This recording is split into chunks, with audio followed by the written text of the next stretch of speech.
How do you get out of your own way and truly shine? This is the Leaders of Transformation podcast. And on this show, we interview difference makers and world changers who are disrupting for good. Thank you for listening. I'm your host, Nicole Jansen. And today, our guest is Ronny Leber, and he is an elite trainer with Tony Robbins.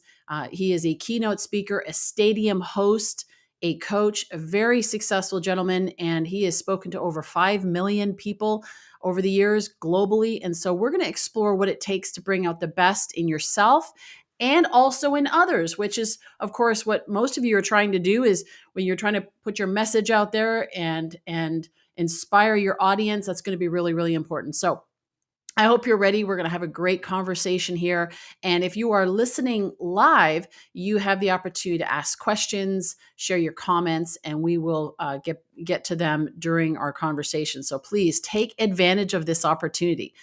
And I also wanted to do a shout out before we go any further to Courtney at Zippy Content. And she actually recommended Ronny as a guest. And I just love all the guests that we get through booking agents. And Courtney has been sending us some amazing guests over the years. So thank you, Courtney, for that.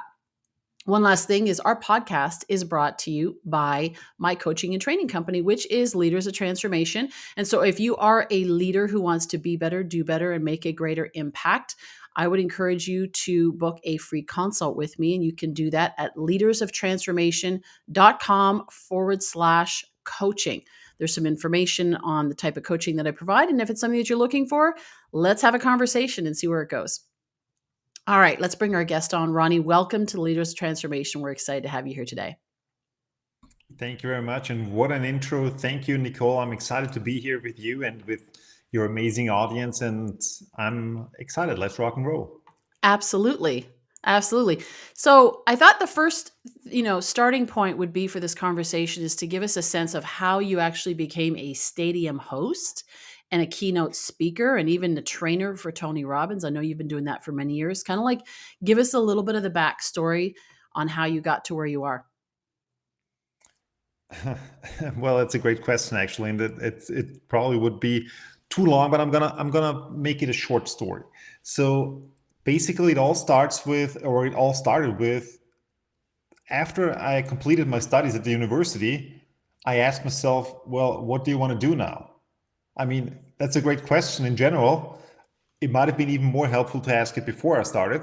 But anyway, at least I asked it. And then I thought, hey, how about you do something that you're passionate about?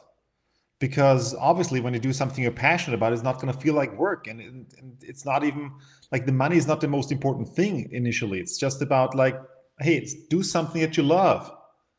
Well, but then the next question was, well, what is that? Like, what is it that you're passionate about? Because I was always interested in many things, but being interested and being passionate about something is not the same thing. Like it's easy to be interested about something like, yeah, I want to know a bit more about that. But then to really that there is a fire burning inside of you, that's a whole different story. And then that took me weeks and months of actually asking myself the same questions over and over again. Like, what do I love to do in my free time? What do I spend my money on? What am I talking with my friends about? What moves me emotionally? What was it already as a little kid that I actually that drove me, that lighted the fire inside of me? And asking those questions over and over again kind of always came back to the same story. It always came back to, even as a little kid, I was always excited about events that kind of bring the whole world together, like like a soccer World Cup or like the Olympic Games, or when you go to a concert where you're totally there, where you're totally immersed. You're not thinking about what is it that like I need to go to the hairdresser tomorrow, or I need to write a text message. You're totally focused. You're totally there. And I thought, I want to work in an environment like that. I had no idea what it was going to be, and not even about the how, obviously, because if you don't know what the what is, then how are you going to get to where you don't know where you're going? But so I started to feel around like in that, I knew the environment and I knew my why. And then it was just about figuring out ways to get me there. And that is basically, I would say, one version of the story of how I got there. And it's from the inside. And I think that's also very important to your audience, because basically it's about knowing your why and figuring out your purpose, why you're doing something. And then the how follows the why. Yeah. I love what you said there about the passion and understand like it's so important to find something that gets you excited, gets you up going and sustains you because you've been doing this a long time. And I know you're in Austria and you travel across the world and speak to all these audiences. After a while, even though that sounds glamorous and wow, I'd love to do that and I'd love to go to these sporting events and conferences and so forth, but even then, that gets old after a while, I imagine. If you're not passionate about it, if you don't have some fuel that will drive you, and I know that I've spoken to some speakers, some very very successful speakers, and they get to the point where they get a little bit weary, and so you have to make sure that that why is right out front. So how do you do that where maybe it's becomes routine, the thing that others wish and glamorize, has become your life, but so as I said, it becomes routine. How do you keep that motivation going and keep it exciting for you? And that excitement, and I know like we're going to be talking today, I want us to focus on transformation that begins from within, is finding that excitement from within as opposed to just looking for the next rush, the next hit, the next 100,000 people audience. Oh, that's a beautiful question, Nicole. And actually, that is exactly what I was like, the difference of being interested in something and of being passionate about something. Because before I knew what I was passionate about, I was always interested in many different things. And so I was learning something, and at one point it got old. And I thought, well, okay, let's do something else. Like it's time for a change. And then I did something else. I was growing, growing, growing. And as long as you're growing, you are getting like those endorphins. You're getting those rushes like, oh, that's awesome. And then at some point, I was hitting a plateau. I didn't grow anymore. And so there was no progress, and progress equals happiness. And basically, then I was like, hey, okay, let's do something else. Until I figured out what I really love to do and why I do it. And then, for example, it never gets old to be in a stadium in front of tens of thousands of people for me. Or also when I go to events and to network with people, like for me, that's the most fun thing in the world. It's like just telling jokes and basically getting paid for it. And like it's really really cool, but it's because it really fits my nature. And the point is, if you're doing something that fits your nature, whatever you're doing, it's beautiful. You can do it all your life, all day long. But if you're doing something that is not or that does not fit your nature, then you're gonna be like, man, I'm tired of this, or I don't want anymore. And you're asking yourself, why is that? But the reality is because it's something that you don't feel the deep fire inside of you. And maybe at some point that fire does distinct or is gonna burn down. And it's okay. And then I just need to focus on something else where the fire is at. So, passion, obviously, really important. We're talking about passion here. I was thinking about it when you were speaking that the other thing here is also confidence, because it's one thing to say, I'm doing something that I love, I'm excited about it. Um, and then there's another thing, and I'll say, like, to me, when you think of somebody who's a stadium speaker who can hold an audience of, I know your largest audience has been 120,000 people at one time. It takes a certain confidence and presence to be able to hold that kind of audience. And when I listen to you, you just, I'll just be honest, you sound like a regular guy. You're not like this slick type. You're just, you're a cool guy, right? And so we can have a normal conversation like this. It's not like you're in that stadium mode right now, but when you are there, I'm sure the confidence which comes, like we talk about, comes from within. It exudes because you got to be able to fill a space that is a very very large space. And as speakers and those maybe who are listening and looking to get into personal development and public speaking and all of that, it's learning and realizing that as a speaker you need to be able to fill us the space with the energy and get things going and ignite the audience. So tell us a little bit about that? How did you get, and what do you do to develop that confidence to be able to speak, not just to, oh, I love speaking and I speak to 100 people, but now you're talking about 100,000 people. That's different. Well, okay. I mean, that brings me back to Yoda in Star Wars. That would say to you, it's only different in your mind. Okay. Like when it comes to Luke moving stones around and so on. But the point about it is, and I think it's a great point that you're making here. First of all, in any kind of conversation, may it be a conversation one on one, may it be in a business setting, may it be in a personal setting, the person who is most confident, who is most certain in that conversation is going to win. Like he's going to influence the other person. And if you're having a conversation one on one, or maybe you're having a conversation with 5 people at a time, or with 50, or with 50,000, or with 100,000, the point is not about that you are talking 1 to 100,000 or 1 to 100. The point is that you are talking 1 to 1 just 100 times, or 1 to 1 50 times, or however many people there are.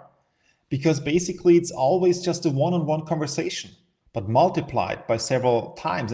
And also when I'm in a stadium, I'm not thinking about, like, you cannot grasp 100,000 people. Like, how many are those? I mean, who? If you go there shaking hands, you're gonna get old. So it's really about, you need to imagine who you're talking to, and you need to connect to that person. You need to connect to that, like in business, it would be your avatar or your target group. Like you need to connect to that person that you're talking to. Who is that person that you want to address, that you are talking to? And obviously, if you understand that person that is there in the stadium, then they will also feel that you understand them, and they will let you guide them and influence them. Basically, it's all about taking them on a journey, like taking them from the moment we open the stadium to, let's say, to the kickoff. If we got 2 hours, it's about, in those 2 hours, I want to move them. I need to understand where are they at when they come into the stadium. And then I need to warm them up emotionally. I need to take them on a ride, that when it's time for a kickoff, at that time, that they are burning, that they are totally on, and they're totally like, wow, this is it, and this is the coolest experience ever. Like, you're taking them on an experience. But the same thing applies when you are just one on one. You can take somebody on an experience. And one more thing about the confidence in a stadium, what it does, it amplifies things, or it magnifies things. So, for example, if you're talking with somebody one on one, you might feel if the other person is not really certain. And if there are maybe 10 people and somebody is a good faker, then maybe not all 10 people are going to realize, but some people are going to realize. When you have a big crowd and you're not getting there by faking it, like, you need to be confident. And I remember a time in a stadium when it was the 7th time that I was hosting the Austrian Cup final in soccer. And there was one of the teams who was in the final had a really, really strong fan base. And they were like, I was in the stadium, and when the team came out to the pitch to warm up, there was like a wave of energy coming from their side, from the supporters' side.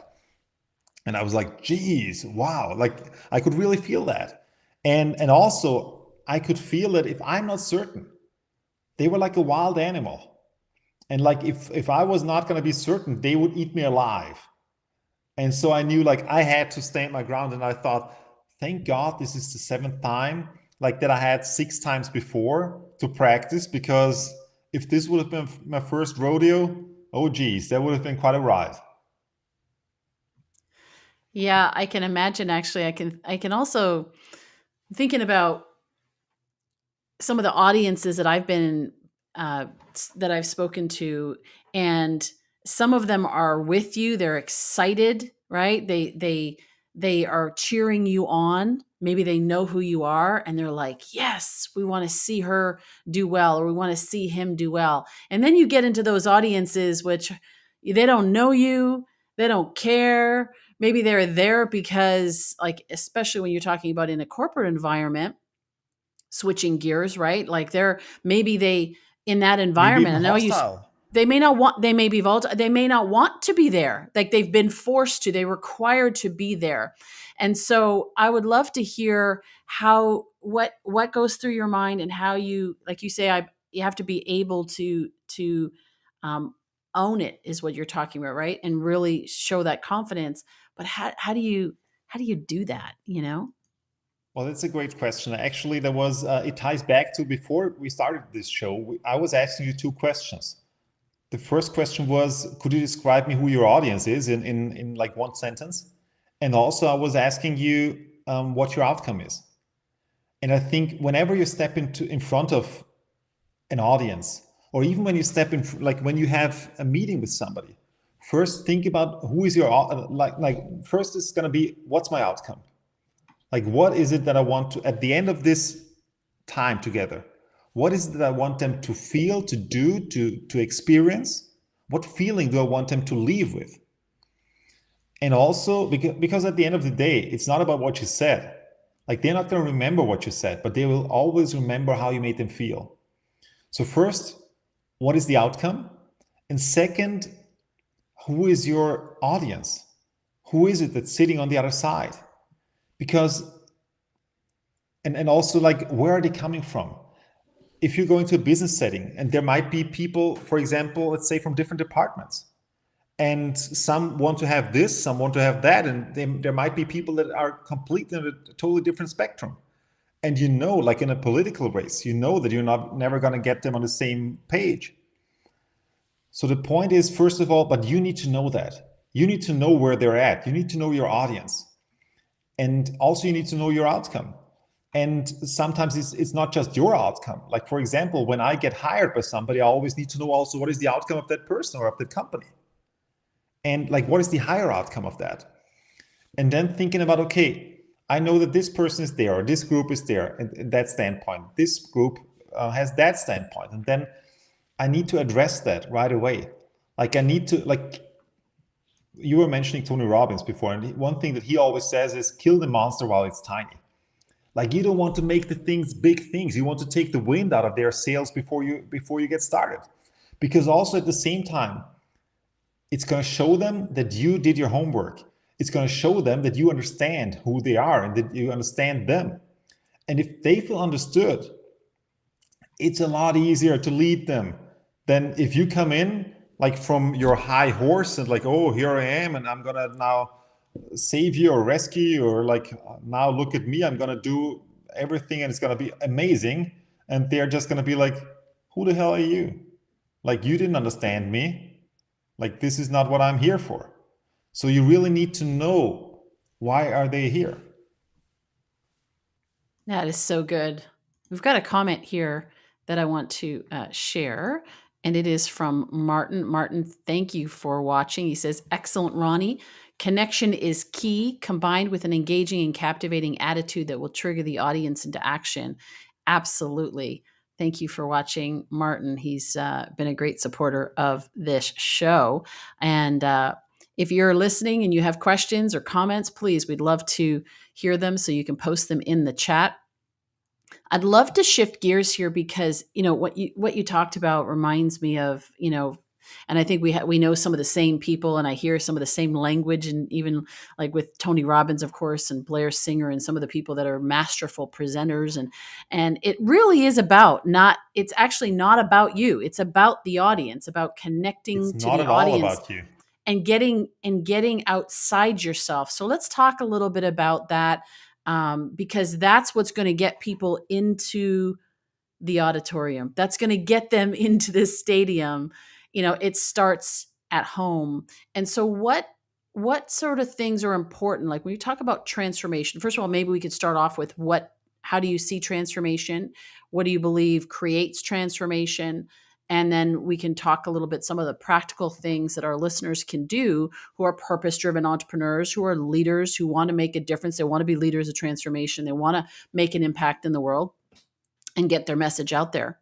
Where do they start with this journey? That's an excellent question. I just want to address one more thing that you just said, actually, because you just said as well that it's not about you. And so often oftentimes we make it about ourselves. But the reality is, it's about serving our audience. Whatever you do, whatever business you have, or whatever kind of service you provide if you're an employee, it's not about you.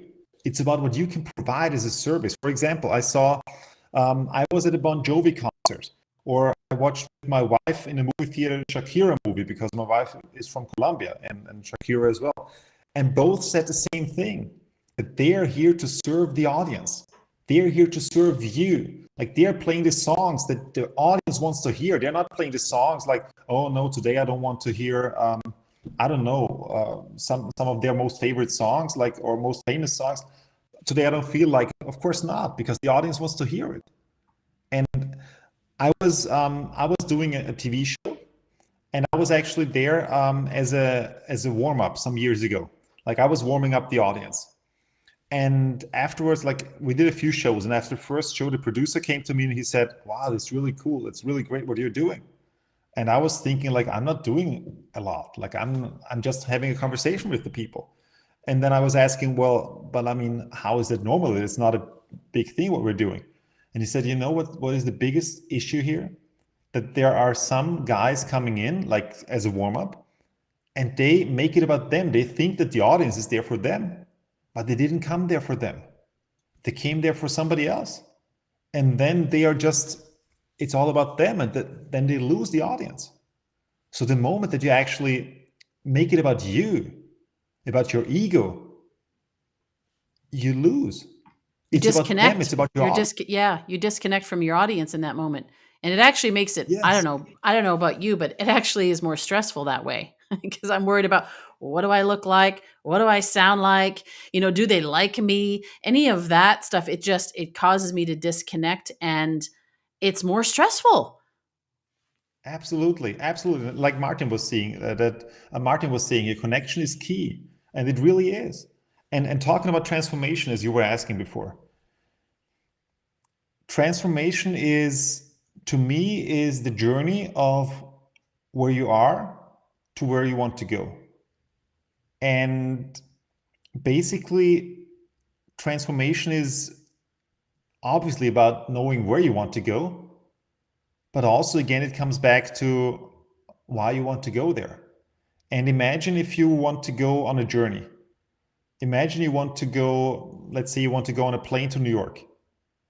And I know that you're in San Diego, and let's say, okay, you're going to San Diego airport and you're going on a plane to New York. So you know that your outcome is New York. The how, in this case, would be the plane. And the fuel on the plane, that is your why. Because the point is, if you don't have enough why to get to New York, you're never going to get there. You're going to crash somewhere along the way. Like, if your why is not strong enough, you're not getting there. But the point is, and I believe that is so true, like, for everybody also listening to that right now, there have been times in our lives, at least in my life, and I guess in many other people's lives as well, where we really, really wanted something and we knew why. And it was so big, our why, that even though we didn't know the how, we figured out a way. And then there were other times where it was like, yeah, that would be nice, or that would be a nice to have or something. And we thought, oh, that would be great. But we didn't really have the strong why, and then it never happened. So transformation starts within. Yeah. Yeah, absolutely. And I love what you were saying there about the connection, like coming back to that idea of connecting the audience and getting outside yourself. Um, in order to do that, you kind of need to get to a certain point of being okay with yourself, like accepting who you are. I'm okay. I'm safe. I'm whole and complete in myself. And so therefore I don't need the accolades. I don't need, and when you talk about the why and being on the plane, it's like that why drives you so much. And then it's like I imagine sometimes the hesitation, the fears, the doubts and so forth are kind of like the blocks in front of the wheels. So you can, how many times have we seen somebody who just tries to push through? But sometimes you got to take those, there's blocks there, and you got to break through the blocks so that you can actually fly. So can you talk a little bit about that process and maybe some of the exercises that you've done? I know, you and I think we talked about the board breaking exercise, and I even was like just I Tony was Robbins. just Yeah. actually looking for a board here. That's why I was looking around because I just wanted to bring that up actually. And I don't have a board laying around, but let's take this here. Yeah? Let's say that this Yeah. is a board Okay. and it's a book. So for everybody who's just listening, but anyway, let's say that this is a wooden board. Okay. And if you're doing a board breaking exercise, for everybody that has not or never done that, basically what you want to do is you take a wooden board and your outcome is to break through it, but with your hand. But the point is, it's not about board breaking. This is a metaphor.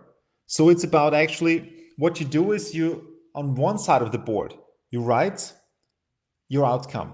Like what is it? What is it that you want to achieve? Then you take the other side. On the other side of the board, you write what is standing in the way. Like what is the biggest obstacle? What is the domino stone that needs to fall? And then also you make a cross so that you have like something to aim for. And I've done this with hundreds of people, board breaking. And the interesting thing is, like in general, everybody can do it. Like from the little kid to the old granny to, of course, the strong man and so on. But what I've seen really like a tiny woman break it through with the first strike. At the same time, I've seen like strong, muscular man that couldn't break it. They were like, damn, my hand is hurting. What's going on? Why can I not break it? And the point is, one thing that you always need to keep in mind, you're never gonna hit at the board. You're not aiming at the board, you're aiming at your outcome, and that is always a few inches behind the board. So you need to break through, not hit at it. And so oftentimes in life it happens to us that we're hitting, and yeah, I guess you can hear it. We're hitting at the board, we're hitting at the obstacle, but we're not breaking through because we're not seeing those few inches, those few centimeters behind it. That's where the glory is. That's where the outcome is. That's where all your dreams are. They are just a few centimeters, a few inches behind your obstacles. So it's just about really breaking through and not just breaking your hand at it. Well, I was thinking, it's like breaking through, not breaking to, you know. Uh, Interesting. This exercise is near and dear to my heart. Okay, so real quick story on this, and also maybe appreciate for those who are listening. You can appreciate that when Ronnie, when you talk about the little old lady who does it, and then the big strong person that can't break through. Okay, so this is 15 years ago ish, longer, I think. Harvecker, 2,500 people in a room. We're going to do this board breaking exercise, one of the Peak Potentials events. I'm at the front of the stage, on the floor, like not on stage, but right in front of the stage. And they put us into groups, and we're going to do this board breaking exercise. And in my mind, I had absolutely no concern about whether or not I was going to be able to break this board. I had no doubt. Little lady, literally, she's probably like 80. She goes up there, breaks the board, done, one shot. Somebody else, somebody else. I was just helping everybody else. Then I get to break the board myself. And I'm pretty strong, and I cannot break this board to save my life. Like literally, I'm wailing at this board. Okay. And there was something in my mind that said, because they did give you the option that you could use your feet if you wanted to use your feet to break it that way. And I was like, no, I'm not going to do it that way. I'm doing it this way because that's the first way they said it. And I'm just going to go for it. And I cannot break this board. So then we break. I was about maybe the fifth person. And then we break. We let everybody else go because my hand is hurting now. So I don't break the board. Everybody else finishes. We come back to me. Long story short, 2,500 people in the room. Everybody is sitting down and done. I'm at the front. Our group is still patiently trying to help me to break this board. And I'm like, what am I learning? What am I learning through this other than the fact that it felt like so humiliating to, and I was really frustrated with it and I didn't understand. And so finally I just thought I'm going to hit this board and I'm going to hit it hard as I can. And I did. And I knew that it was going to be the last time I was going to be able to hit it with my hand because it was bruised. My hand was literally bruised. And I hit it and it didn't break. And I was like, so finally I just thought, put it on the floor, broke it in the first shot with my foot, and it was done. I sat down, I was like, oh, thank God, I was done. And somebody came over to me and said something very profound. Don't know who he is, stranger, came up to me and said, you didn't celebrate your win. Because I was just so relieved it was done. And but there was so many lessons in that exercise for me of what was it, like what you just talked about, breaking, going to the board, not hitting through it. But there was something, there was so many lessons in that when I unpacked it later, I was like, wow, this was such a powerful exercise for me. And so anyway, I thought I'd just share that. Even But now one of that the, you were telling that, yeah, you were saying, and then I hit the board one more time. But it's not about hitting the board. It's about breaking through, not yeah. hitting it. I was so that's like so I was at that time I was used to hitting, like pushing harder, striving harder Hitting and the obstacle, hitting the hitting it one obstacle. more time. I'm going to hit it, that sucker's going down. But what, to your point, is breaking through is an entirely different act. So, yeah, it was eye-opening for me. I actually went back and I said to my parents, because my parents and I were still in business together at that time, and I said, it just was this revelation um, because we had this saying, right? Dream, struggle, victory. And I said, you know what I realized in that moment is that I had fallen in love with the struggle. I was hitting it, and it was almost like it was giving me purpose and meaning to hit this thing. And the harder I prove how hard I could hit this thing, but that wasn't the goal, right? It became the goal, but that wasn't what was not what was going to get me to where I wanted to be. So anyway, it's a great exercise. I love it. It So is. what as we thank you for sharing that and humoring me as I share and reflect back on that exercise. It was life changing. It was life changing. And these types of exercises that you do, whether it's through working with Tony or doing it yourself, these are life changing exercises. And a lot of times people will talk about going to an event that changed their life, that was a trigger point for them, that they saw something, experienced something that just forever changed, shifted their mindset. And so as we wrap up here, even in this podcast, and hopefully some of the things that we've said will already have caused people to shift and to see things differently. But I'd love for you to share if there's anything else that maybe we haven't talked about, which is really important for people if they want to be able to break through whatever the obstacle is so that they can get out of their own way and truly shine. Well, basically, it just to tie it back to where we were and what we talked about, it's all about really knowing what you want to, like what you want out of life. Like really sit down, or maybe not even sit down, stand, like get some energy into your body and really get this out of your body. Like where do you want to go? What is the fire inside of you that you want to ignite in others as well? And this is so powerful. This is so important. There was a study that they did with Harvard students back in the 70s. And they were actually 10 years after the Harvard students left Harvard, they were looking at how much did everybody earn. And also what they were saying is 10 years ago, 3% of the Harvard students were actually writing down their goals. And then they were comparing the incomes of those 3% that wrote down their goals compared to the others. And those 3% earned more than the other 97% combined. So that's the power of goal setting. It's the power of really knowing what you want in life and also why you want it. And so that's, if you want any transformation in life, this is the number one lesson. Know your what and know your why. And then everything else follows. So I have a follow-up question to that is, how do you know that it's the real why? Because remember we were talking about earlier about something that you might like to have, and then there's the real motivation.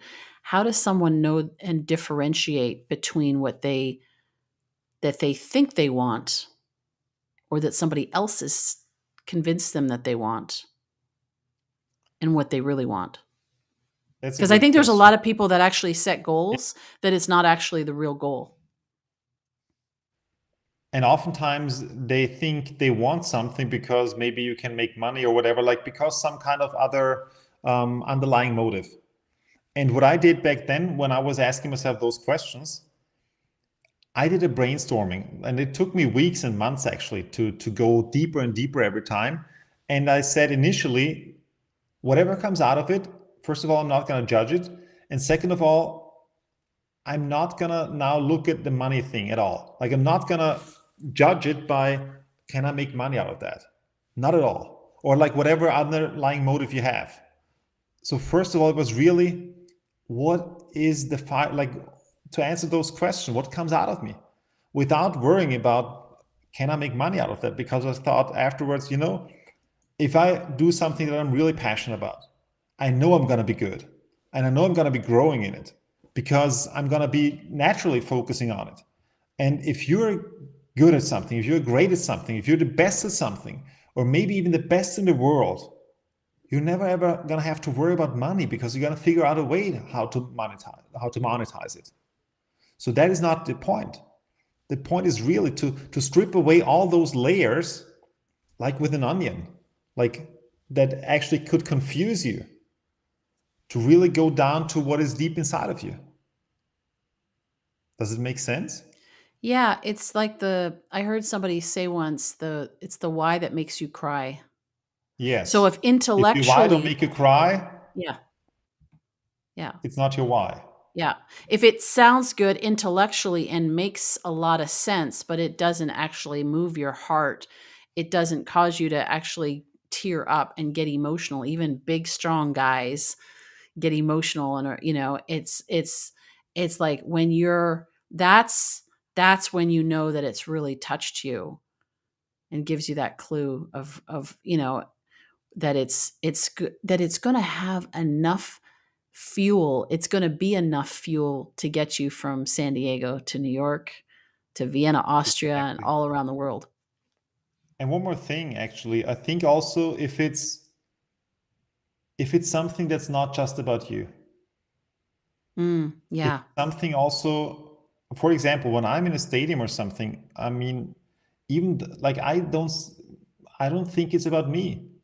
For me, I'm just like the medium. I'm just the medium in between what's happening there in the audience. I'm the one who is just like amplifying it, who is making things bigger. That is my job, but it's not about me doing it. Yeah. That's so good. Ronnie, thank you. I appreciate it. There's so much more we could talk about. I would encourage our listeners just to go find out more about what Ronnie is doing at ronnyleber.com. We'll make sure that's in the show notes if you're listening, and highly recommended. You can, of course, find him on social. He's got a very large following on social: Facebook, Instagram, LinkedIn. He's got lots of videos out there and information material that I think will serve you in some of the things that what we're talking about here and more, in terms of becoming a keynote speaker and what it takes to do that. I know you have training as well. Is there anything that you want to highlight in terms of maybe a next step for people who are saying, okay, I want to learn a little bit more about this? Where would they go on your website specifically? What would they be looking for? On my website, I would recommend you to go on the blog, Okay. and there are tons of different resources there. And if you got any questions, don't hesitate. Just write me a message. Like, I don't bite. It's okay. You can just write me and ask me whatever you want, and Yeah. I'm gonna respond to you. Awesome.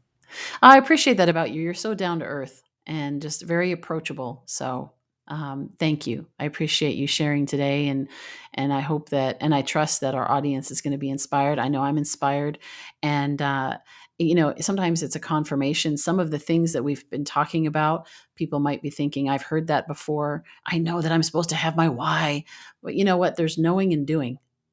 And leaders of transformation take action. And so if you're listening out there and you're thinking, I know this stuff, it's like, well, great. You may know it, but are you actually implementing it? Do you actually know in your heart what your why is? Do you know what moves you, what drives you that's beyond yourself? And if you do, then look at, is there anything standing in the way, kind of like me with my board breaking exercise? What's standing in the way? How do you break through that, and give yourself permission to do that? So thank you for that. And so one, I just wanted, before we wrap up here, I also want to encourage you, because this is episode 402. 401 episodes are also available in addition to this episode on the Leaders of Transformation podcast. We have amazing guests. You can, if you've got other topics that we didn't cover here today, but that you want to learn more about, I would encourage you to go to the website, and you can use the search field and type in the topic, and the odds are we probably have a topic or an episode on that. And if not, you can certainly recommend and say, hey, can you talk a little bit more about this? Of course, it's got to be focused on transformation and leaders who are creating transformation, because that is our focus topic.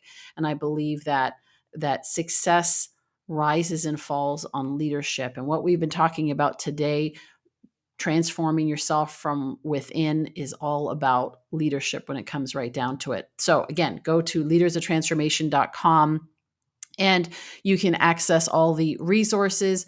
Also, next week, we have another amazing guest that is going to be on this show. And if you want to join us live, you can ask questions and comment and get into the conversation. Join us. If not, of course, this is also available on all the podcast platforms where you can listen to it at your leisure. But do join us next week for another amazing conversation. And we thank you. We appreciate you being here, and look forward to seeing you next week.